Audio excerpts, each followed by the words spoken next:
Assalamualaikum warahmatullahi wabarakatuh. Perkenalkan, nama saya Rosa Rosdiana, program studi manajemen weekend semester 3. Dalam video kali ini, saya akan sedikit menjelaskan tentang balance scorecard. Video ini dibuat untuk memenuhi tugas mata kuliah akuntansi manajemen. Balance scorecard adalah metode pengukuran hasil kerja yang digunakan perusahaan. Dalam BSC terdapat 4 jenis perspektif untuk mengetahui ukuran kinerja perusahaan.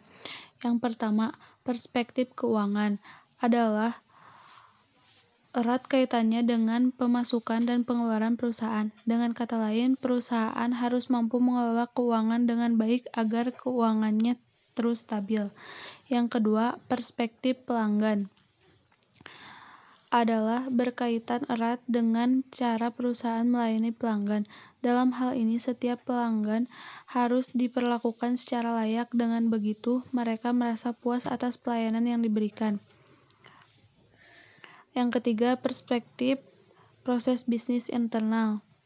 Perusahaan menilai seberapa besar ukuran dan sinergi dari setiap unit kerja. Untuk mengukur pemimpin perusahaan harus rutin mengamati bagaimana kondisi internal dalam perusahaan. Yang keempat, perspektif pembelajaran dan pertumbuhan. Karyawan menjadi elemen penting yang harus dijaga perusahaan. Tanpa adanya karyawan, proses pertumbuhan dan perkembangan perusahaan akan menghadapi banyak kendala.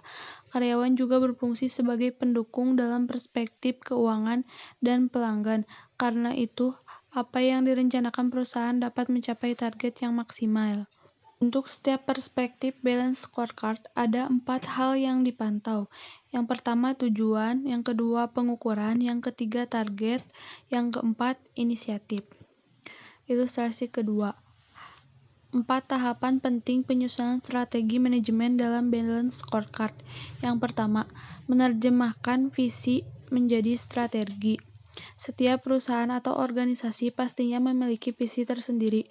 Untuk memudahkan setiap anggota perusahaan untuk bisa mewujudkan visi tersebut, maka perlu ditetapkan tujuan-tujuan yang jelas, yang masing-masing dapat diukur dengan jelas. Tujuan-tujuan ini akan mendorong setiap anggota untuk bekerja menuju arah kesuksesan dalam jangka waktu panjang. Yang kedua, komunikasi dan hubungan. Pada tahap ini, seorang manajer akan mampu berkomunikasi dengan berbagai pihak, baik atasan maupun bawahan.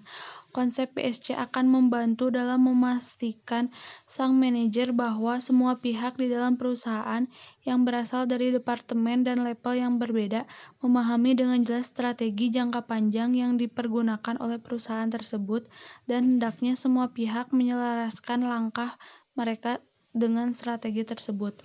Yang ketiga, perencanaan bisnis. Penggunaan konsep PSC akan memudahkan para manajer dan semua pihak yang terlibat dalam pengambilan keputusan untuk bisa melakukan alokasi sumber daya yang tepat dan menentukan prioritas yang perlu didahulukan, di mana hal ini merupakan bagian dari strategi kerja jangka panjang. Yang keempat, umpan balik dan pembelajaran. Tahapan ini memberikan kesempatan bagi seluruh perusahaan untuk berkembang dan terus-menerus belajar melalui umpan balik atau feedback dari berbagai pihak.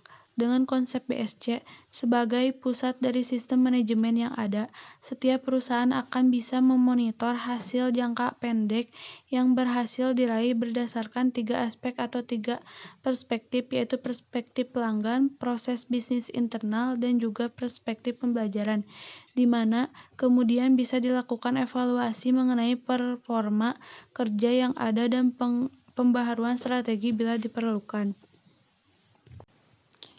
Untuk ilustrasi ketiga, dimulai dari perspektif pembelajaran dan pertumbuhan, yaitu bagaimana perusahaan menjadikan perusahaannya mempunyai keahlian di bidang tertentu. Selanjutnya, perspektif proses bisnis internal, yaitu bagaimana strategi perusahaan mempertahankan value yang telah dibangun atau justru membuat terobosan baru dengan tetap mempertahankan kualitas tetapi mengurangi jam kerja serta pengiriman dengan tepat waktu. Selanjutnya, perspektif pelanggan atau customer. Perusahaan harus menentukan segmen pasar dan pelanggan yang akan menjadi target serta menentukan strategi yang tepat untuk mendapatkan kepuasan pada pelanggan.